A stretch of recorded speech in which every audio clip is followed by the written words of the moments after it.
It's really good to be back. Thank you for the introduction. Thank you, Chris. I graduated 25 years ago. This space that we're in now did not exist as with about probably half the buildings on campus. It's always exciting to come back and not only see the development, the growth of TASIS, but to get to meet students and to do so in a way that I'm getting to do over the next couple of days and get to really share some of my experiences, which is what I'm going to do tonight. I'm going to try to do that, break it up into 3 primary chapters, we'll call it. The first one, I will spend a few minutes on my time here, my 2 years at TASIS, way back in the 1990s. Then I'll talk a little bit about university and some early career work, and then I'm going to jump into what I'm doing today, which is really informed by experiences, mistakes, learnings that I hope you find interesting. I want this to be a conversation. I look forward to your questions. And without further ado, I will jump right in. That worked. I'm going to take this. Does that still work? Yes, it does. This is the prefect class of 1998. I couldn't find a picture of my entire class in my plan to come over here. These are all printed photos. I had to scan them into a computer in order to share them with you. It's quite the contrast between what we have now on our phones. So this took a little longer than I thought it would, but I'm really excited to share it with you. I'm really excited to have been able to go down memory lane for a few days and talk about the incredible group of people here on the screen, my broader class, and the broader TASIS community, which really opened my eyes up to the world, to listening, to learning, to getting a better understanding of people and cultures and the reality that we all approach things a little differently, but we also generally are looking for the same things as well.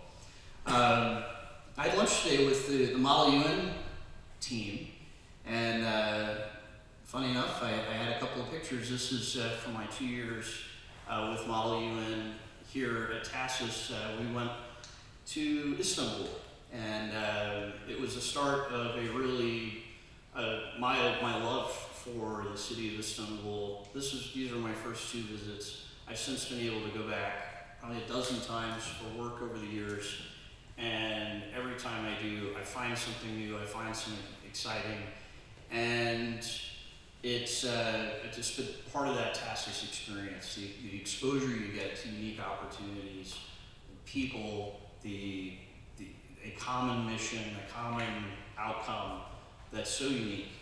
How many of you have been here longer than 2 years? Wow, I'm jealous. That's it. Who's been here the longest? Do you have lifers here your whole couple? That's cool. Very exciting. I tried to make the most of my 2 years. I think I did. It's stuck. And I get right into Model UN, which in many ways, like TASIS, kind of exposed me to the international debates and policies and misunderstandings that exist. Model UN as well exposed me to what I would later come to realize are the limitations of a lot of the institutions, multilateral organizations, in terms of getting big problems tackled.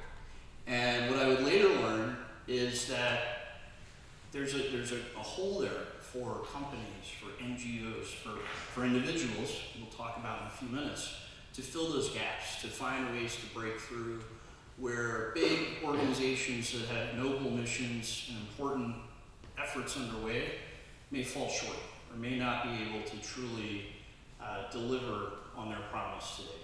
And in the world of business, where most of my clients are corporations, we call that, I would later learn, corporate diplomacy. And we'll talk about that for me in a couple minutes as well. I got to do a lot of fun stuff, including right there the the awkward photo up the hill on the bench. I don't know if the bench is still there. When my family came to visit, camping at Val Versace, beer in Munich, the Hofbrauhaus, dances, ski turn. You know, I tried to do it all and couldn't resist sharing some of this. So much of the world kind of goes with you on these trips, because you have these experiences, these informal interactions with your roommates, with your classmates. This is really kind of the start of my education, where a conflict might break out in a roommate's home country, or an economic crisis, or a new political leader is elected. And particularly for an American that grew up very proud, kind of America-centric focus, it really quickly got me to appreciate how much bigger the world was, and how important it was to listen and try to appreciate and understand that there's so much more out there. And my time here had such an impact on my life, my trajectory, beyond me being here tonight. I actually brought my future wife to Lugano, and I asked her to marry me down at the lake, and she said yes. And then we were very lucky that somebody had tipped Miss Fleming off, and she actually had some champagne waiting for us at Casa Fleming, and an incredibly special opportunity to get to share that life experience and that time with her as well. I'll get into it. So I graduated, I went into George Washington University, studied foreign policy. I knew I was going to join the Foreign Service. I was going to be a career diplomat, and I knew what I needed to do to get there. Washington was where I needed to be. And then I got an internship at the State Department, and it was not what I needed to be doing. It was slow, it was bureaucratic, it was technologically backward, and it was like running into a brick wall in terms of what I thought was possible and what I thought I could realize in terms of my next step once I graduated. I actually graduated early. I was an okay student. I was not a great student, but I like to learn. I love to learn. I consider this learning. I consider the entire TASIS experience to be learning and the core part of my education. But I couldn't wait to get out of school. I couldn't wait to get back into the real world. So I stacked my schedule. I graduated 3 years. I worked in between and stumbled into consulting, where working with companies, with NGOs, with individuals to help them better tell their own stories. And in the inevitable case where a crisis erupts, somebody does something a little dumb, somebody forgets to do something, helping them navigate those waters and essentially do damage control. And I realized I was pretty good at that, and I enjoyed it. And the firm that I was with happened to have a focus on international work, and that really appealed to me. But I didn't really appreciate what TASIS had taught me about culture and understanding and context until I jumped into my next adventure. So I spent a few years at this firm, and I said, this was 2003. The war in Iraq was about 6 months in. And I had a friend in the government that said, hey, you do crisis communication. We need some people that can do crisis communications over there. Are you interested? I said, I'm 24 years old. What do you need me for? I don't know what I'm doing. I said, it's okay. It doesn't matter. Just go. They need bodies there. So off I went. And I spent the next year as a Pentagon spokesman with a focus on communicating the great successes of the coalition-funded reconstruction effort in Iraq. And it's $20 billion. Back in those days, $20 billion was a lot of money. Well, U.S. taxpayer dollars. Taxpayers wanted to know that it was being spent well. So it was my job to communicate that this money was going toward good causes: hospitals, roads, power generation, water treatment facilities, the Baghdad landfill, all very important initiatives. But as I quickly learned, as the country also slid into what would become a full-blown civil war, is that, or some lessons that I still apply 20 years later, 19, 20 years later. We did a few things that didn't make a lot of sense. We remodeled without asking the Iraqi people what was broken. We got to know the Iraqi culture, music scene. Oh wait, no, not that one. Nope, never mind. No Iraqi culture or music. We tried to be good neighbors, but we didn't have much success at that either. We created a whole lot of jobs. We didn't ask anybody what needed doing. We just did what we thought made a lot of sense to us.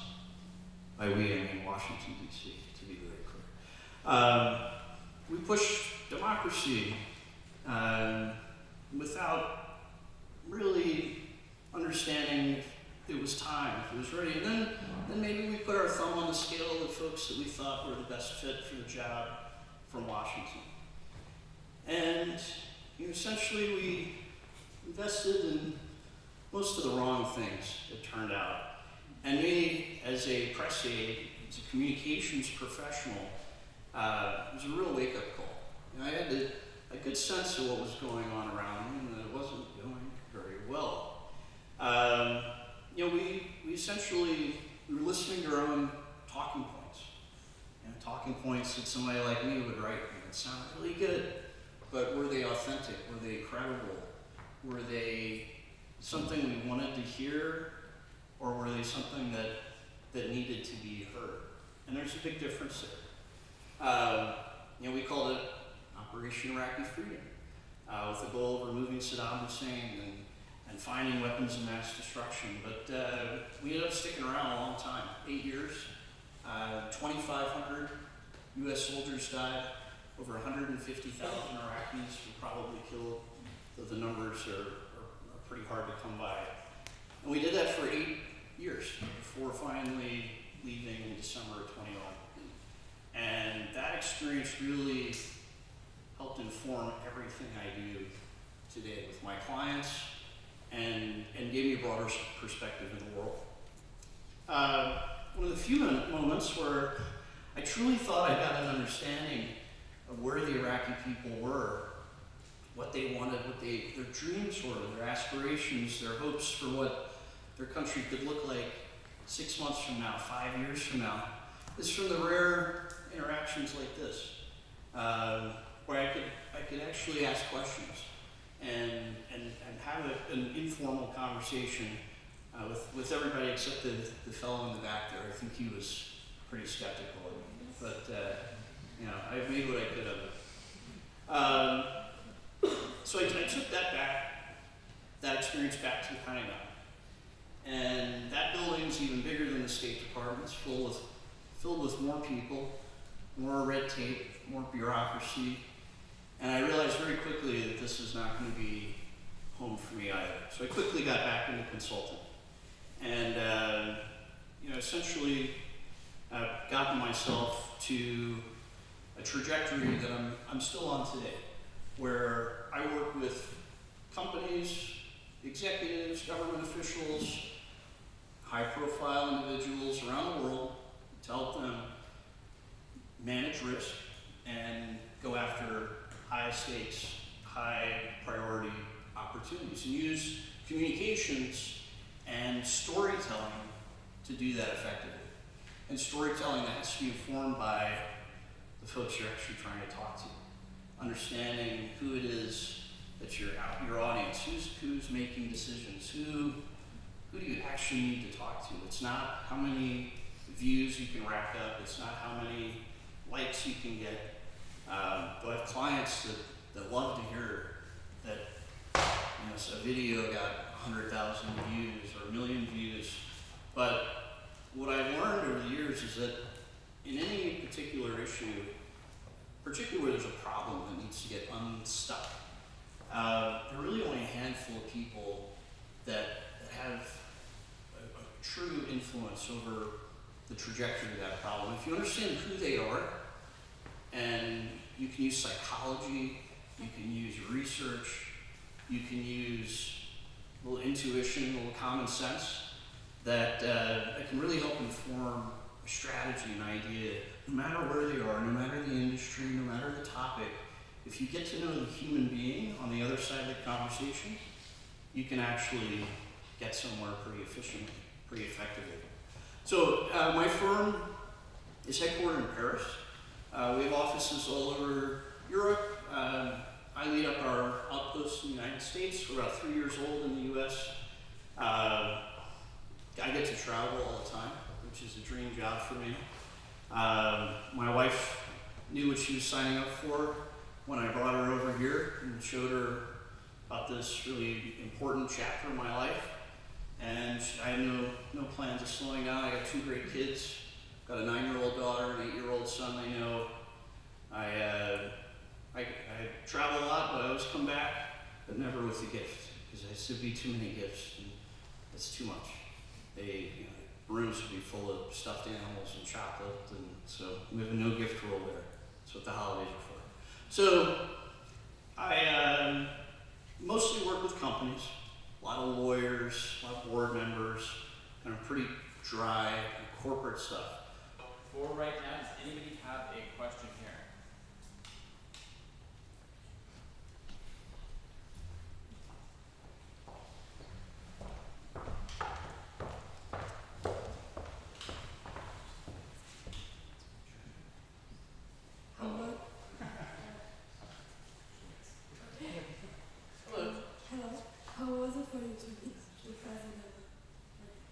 Say again? How was it for you to meet the president?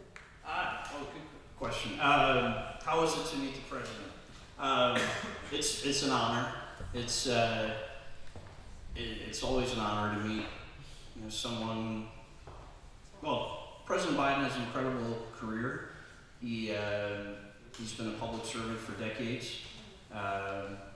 Most of his 81 years have been in public service. And he's a person that truly, for all the jokes about his age, the questions about his ability to be up for the job, it's very clear that he has the mental capacity, the energy, and the spirit to continue doing what he's doing. But I've gotten to meet a few presidents over the years, and it's always a big honor, and something I'll never forget.